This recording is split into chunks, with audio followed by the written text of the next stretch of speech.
নমস্কাৰ মই ভূপেন সিঙে পুনৰ এটা ভিডিঅ'লৈ স্বাগতম জনাইছোঁ আৰু মই ভিডিঅ' দিবই নোৱাৰোঁ অকল এটাই কথা দাদা এপইণ্টমেণ্ট কেতিয়া থাকিব আপুনি আমুক তাৰিখে কৈছে তামুক তাৰিখে কৈছিলে এপইণ্টমেণ্টৰ কথাকে মানে যিকোনো ভিডিঅ'তে হওক হোৱাটছআপতে হওক ইনষ্টাতে হওক অকল এটাই কথা হৈছে এপইণ্টমেণ্ট কেতিয়াকৈ দিব কিছুমানে কৈছে ৰৈ আমনি লাগিছে ঘৰত থাকি আমনি লাগিছে সোনকালে যাব লাগে আচলতে কথা সেইটো নহয় আচলতে কথা হ'ল আপোনালোকে পোৱাখিনি পালে এতিয়া নোপোৱাখিনি কথাহে চিন্তা কৰিব লাগে আপোনালোকৰ এপইণ্টমেণ্ট পালে এতিয়া আপোনালোকৰ কোনো দিগদাৰ নাই আপোনালোকে এতিয়া জইনিং কৰিব লাগে জইনিং কৰাৰ পিছতে আপোনালোকৰ ট্ৰেইনিং হ'ব আৰু তাৰমানে চাকৰি হৈ গ'ল আৰু কিন্তু ডাঙৰ কথা হ'ল মানে যিসকলে আজিৰ তাৰিখত চাকৰিৰ কাৰণে ৰৈছে সেইসকলৰ কাৰণেহে এতিয়া ডাঙৰ প্ৰব্লেম হৈছে আৰু এটা কথা CM ছাৰে নিজে কৈছিলে সংবাদ মেলত যে যিদিনাখন অসম আৰক্ষীৰ এপইণ্টমেণ্ট দিব তাৰ পিছদিনাখনেই নতুন ভেকেঞ্চি মুকলি কৰিব প্ৰায় 4000 বুলি কৈছিলে আৰু তাৰে এটা আজি আপডেট দিছে CM ছাৰে অলপ আগত দিছে এঘণ্টা হোৱাই নাই তাত দিছে যে 4000 নতুন নিযুক্তি অসম আৰক্ষীৰ হ'ব বুলি লিখিছে আৰু CM ছাৰৰ একাউণ্টটো যদি আপোনালোকে চাই নিশ্চয় দেখিব মই ভিডিঅ'ত শেষত লগাই দিম তথাপিতো CM ছাৰে ধুনীয়াকৈ লিখি দিছে যে ইয়াত আপোনালোকৰ আৰু এতিয়া বৰ্তমান গোটেই হোৱাটছআপ ফেচবুক চবতে এইটোৰ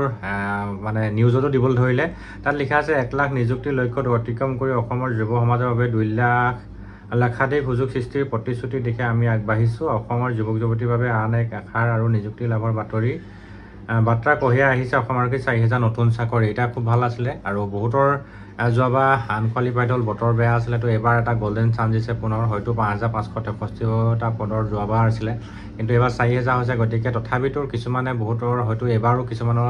লাষ্ট টাইম হ'ব তেওঁলোকৰ কাৰণে এটা ভাল চান্স অলৰেডি যোৱাবাৰো যিসকলৰ লাষ্ট টাইম আছিলে কেইবাজন ল'ৰাই পালে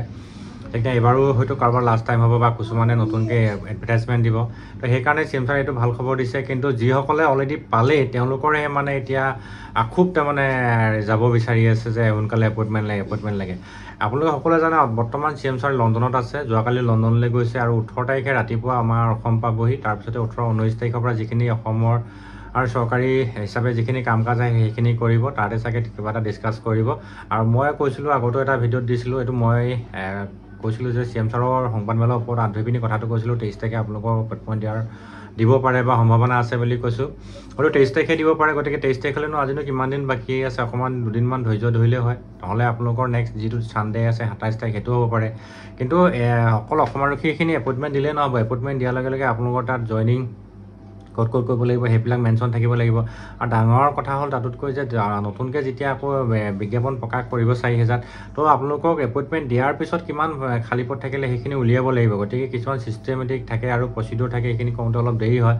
বহুতে বুজি নাপায় আৰু বুজি নোপোৱাটো স্বাভাৱিক যিহেতু চাকৰি পাইছে জইন কৰিব লাগে সেইটো চবৰে মন এটা এক্সাইটেড হৈ থাকে সোনকালে জইন কৰিব লাগে আমুক তামুক তাৰে কিছুমান ল'ৰাই এতিয়াও মানে কি মেছেজ কৰে মোৰ দাদা মোৰ কমপ্লিট হোৱাই নাই ডকুমেণ্টছ কাৰোবাৰ আধাৰ কাৰ্ডত ভুল কাৰোবাৰ পান কাৰ্ডত ভুল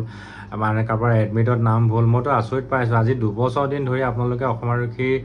মানে 1 বছৰ দিন ধৰি অসম আৰক্ষী ইণ্টাৰভিউ দিলে আৰু আজি 1 মাহ 1.5 মাহ হৈ গ'ল ইণ্টাৰভিউ পাছ কৰা মানে ৰিজাল্ট দিয়া কিন্তু এতিয়ালৈকে মানে